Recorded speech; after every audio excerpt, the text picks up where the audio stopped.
परमात्मा की लाठी में आवाज नहीं होती। एक साधु वर्षा के जल में प्रेम और मस्ती से भरा चला जा रहा था। उसने एक मिठाई की दुकान को देखा जहाँ एक कढ़ाई में गर्म दूध उबाला जा रहा था, तो मौसम के हिसाब से दूसरी कढ़ाई में गर्मा गर्म जलेबियाँ तैयार हो रही थी। साधु कुछ क्षणों के लिए वहाँ रुक गया। साधु भूख का एहसास हो रहा था। मौसम का असर था। साधु हलवाई की भट्टी को बड़े गौर से देखने लगा। साधु कुछ खाना चाहता था, लेकिन साधु की जेब में पैसे नहीं थे। भला कहाँ से होते? साधु कुछ पल भट्टी के हाथ सेकने के बाद ही चला ही जाना चाहता था कि नेक दिल हलवाई से रहा न गया और एक प्याला गर्म दूध और कुछ जलेबियाँ साधु को दे दी। मलंग ने गरम गरम जलेबियाँ गर्म दूध के साथ खाई और फिर हाथों को ऊपर की ओर उठाकर हलवाई के लिए प्रार्थना की, फिर आगे चल दिया। साधु बाबा का पेट भर चुका था। दुनिया के दुखों से बेपरवाह वो फिर एक नए जोश से बारिश के गंदे पानी में छींटे उड़ाते जा रहा था। वह इस बात से बेखबर था कि एक युवा नवविवाहित जोड़ा भी वर्षा के जल से बचता बचाता उसके पीछे चल रहा है। एक बार इस मस्त साधु ने बारिश के गंदे पानी में जोर से लात मारी। बारिश का पानी उड़ता हुआ सीधा पीछे आने वाली युवती के कपड़ों को भिगो गया। उस औरत के कीमती कपड़े कीचड़ से लथपथ हो गए। उसके युवा पति से यह बर्दाश्त नहीं हुआ, इसलिए वह आस्तीन चढ़ाकर आगे बढ़ा और साधु के कपड़ों को पकड़कर खींचकर कहने लगा, अंधा है, तुझे नज़र नहीं आता? तेरी हरकत की वजह से मेरी पत्नी के कपड़े गीले हो गए हैं और कीचड़ से भर गए हैं। साधु हक्का बक्का सा खड़ा था, जबकि इस युवा को साधु का चुप रहना नागुवार गुजर रहा था। महिला ने आगे बढ़कर युवा के हाथों में साधु को छुड़ाना भी चाहा, लेकिन युवा की आंखों से निकलती नफरत की चिंगारी देखकर वह फिर पीछे खिसकने पर मजबूर हो गई। राह चलते राहगीर भी उदासीनता से यह सब दृश्य देख रहे थे, लेकिन युवा के गुस्से को देखकर किसी में इतनी हिम्मत नहीं हुई कि उसे रोक पाते। और आखिर जवानी के नशे में चूर इस युवक ने एक जोरदार थप्पड़ साधु के चेहरे पर जड़ दिया। बूढ़ा मलंग थप्पड़ की ताप ना झेलता हुआ लड़खड़ाता हुआ कीचड़ में जा गिरा।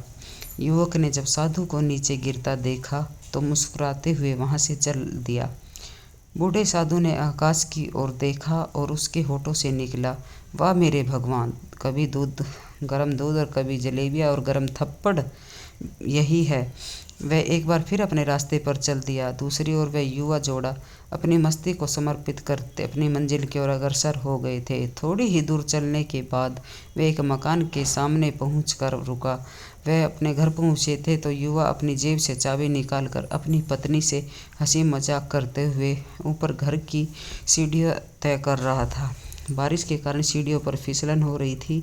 अचानक युवा का पैर फिसल गया और वह सीढ़ियों से नीचे गिरने लगा। महिला ने बहुत जोर से शोर मचाकर लोगों का ध्यान अपने पति की ओर आकर्षित करने लगी, जिसकी वजह से काफ़ी लोग तुरंत सहायता के लिए युवक की ओर लपके, लेकिन देर हो चुकी थी।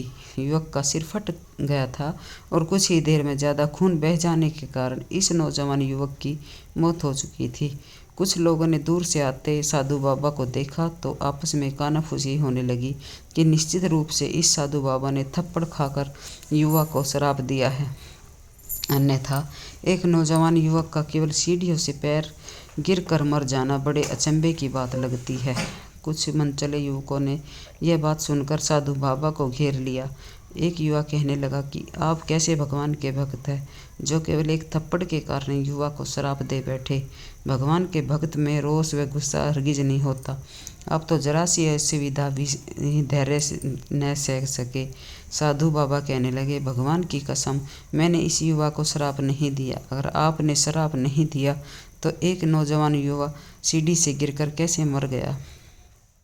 तब साधु बाबा ने दर्शकों से एक अनोखा सवाल किया कि आप में से कोई इस सब घटना का चश्मदीद गवाह मौजूद है? एक युवक ने आगे बढ़कर कहा, हाँ, मैं इस घटना का चश्मदीद गवाह हूँ। युवक साधु ने कहा, अगला सवाल क्या? मेरे कदमों से जो कीचड़ उछला था, क्या उसने युवा के कपड़ों को गंदा किया था? युवक बोला, नहीं। कि वहाँ थामते हुए फिर युवक ने मुझे क्यों मारा?